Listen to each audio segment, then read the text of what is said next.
Hello students, today I'm going to explain you chapter 14 of class 3rd. The name of the chapter is Kolkata, the land of Durga Puja, in which we are going to cover about its location, about its climate and also about its important places on which tourists love to visit. So let's start with the first topic, which is location and climate. So obviously Kolkata is the most important city of Eastern India. We cannot say most, but yes, it is an important city of Eastern India, which is located at the eastern coast of India. Okay. Kolkata was earlier known as Calcutta. Kolkata को पहले कलकत्ता बोला जाता था, ठीक है.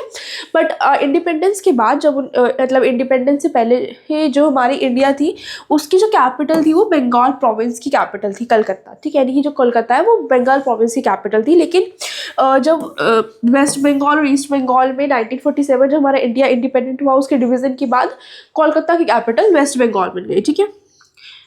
Kolkata capital waste Bengal बन गई, ठीक है. This was all about in this intro.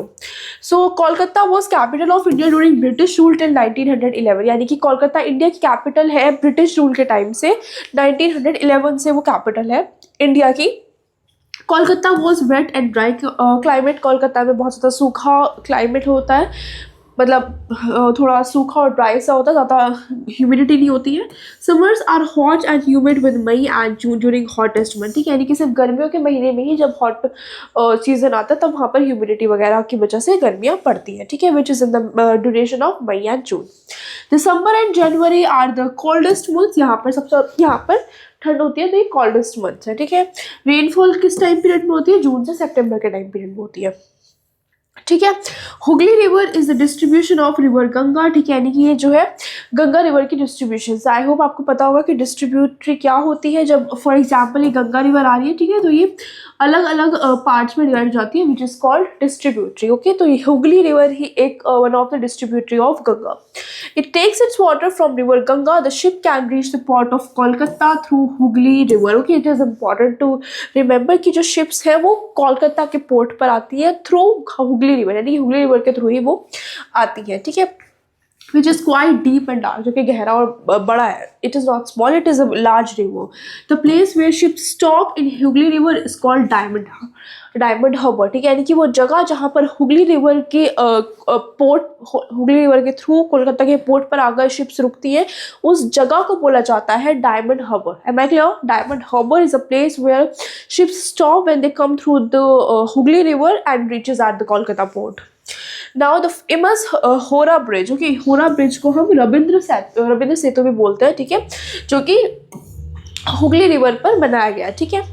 The famous Howrah bridge also called Rabindra Setu has been build on the river Hooghly. Hooghly river के ऊपर एक ब्रिज बनाया गया which is called Howrah bridge और रविंद्र सेतु. ओके, जो मेन फीचर्स है इस ब्रिज के वो ये है कि वो पिलर्स के ऊपर नहीं बनाया गया रिवर में, ठीक है. यानी कि the main features of this bridge is that it is not build on pillars in the river to support it. यानी कि इसमें ये ऐसा ब्रिज है जिसमें कोई पिलर्स ही नहीं है उसको सपोर्ट करने के लिए. जनरली जो ब्रिज होते हैं उनमें पिलर्स लगे होते हैं ना, और जिसके थ्रू वो खड़े होते हैं, सपोर्टेड होते हैं. 4 पिलर्स होते हैं, मतलब ज़्यादा भी होते हैं. The main thing is they needed pillars to support, but यहाँ पर कोई पिलर्स नहीं है. बिना पिलर्स के सपोर्ट के जो होरा ब्रिज या हम रविंद्र सेतु कह सकते हैं वो ब्रिज खड़े होते हैं, ठीक है. The bridge connects the 2 cities होरा एंड कोलकाता. यानी कि ये जो ब्रिज है ये होरा और कोलकाता 2 सिटीज को कनेक्ट करते हैं, इसलिए इसको होरा ब्रिज भी बोला जाता है.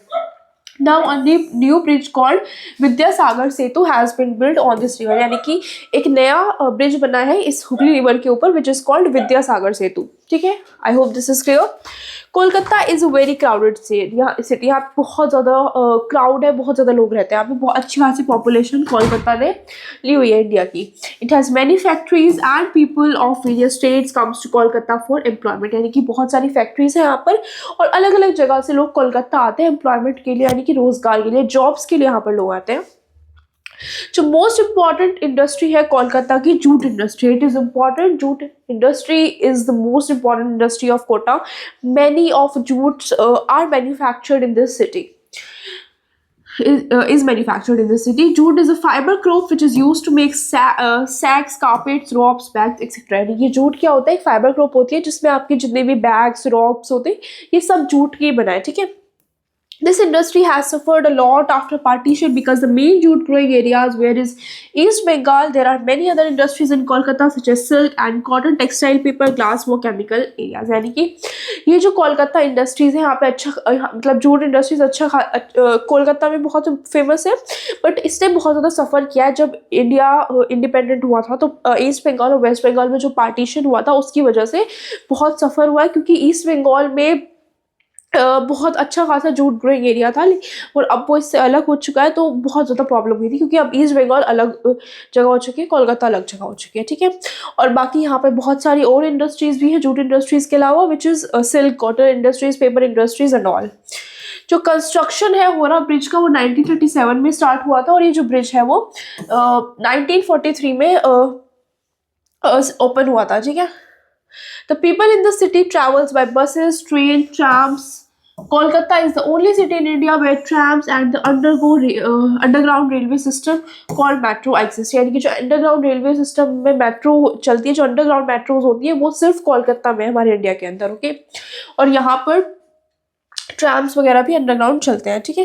Trams are like a small trains. Trams क्या होती है, छोटे छोटे ट्रेन्स की तरह होते हैं, जो कि स्पेशली बिल्ट ट्रेन्स पर चलती है रोड पर, यानी कि जो रोड पर बिल्ट ट्रेन्स की जाती है उन पर ही चलती है, छोटी छोटी बसेस की तरह होती है, छोटे छोटे ट्रेन्स आप बोल सकते हो। और ट्रैम्स run by electricity, they don't cause air pollution like other road vehicles. Underground trains are very useful in reducing the congestion of traffic on the road. The famous railway station of Kolkata is Howrah.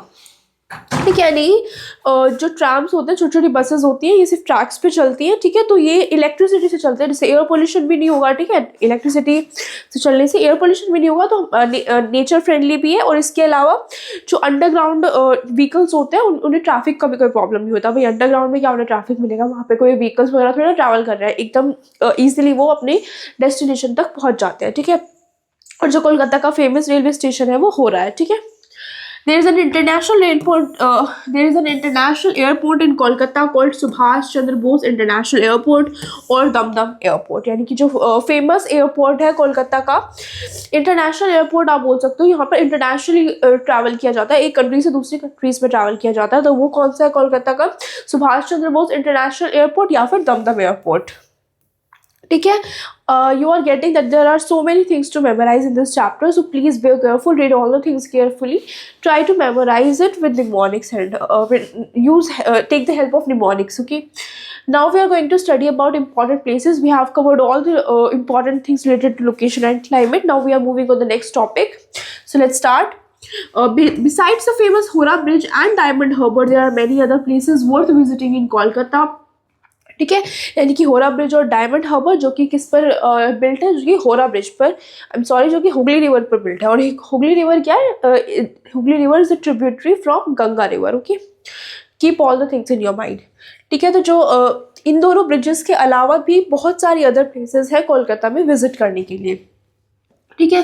कुछ important places हैं जहाँ पर tourist अक्सर आकर visit करना पसंद करते हैं, वो क्या है? Victoria Memorial, Birla planetarium, national museum, national library, Rabindra Sarovar, botanical garden, Fort William, Alipore zoo, ठीक है। और भी बहुत सारे, these are some major examples.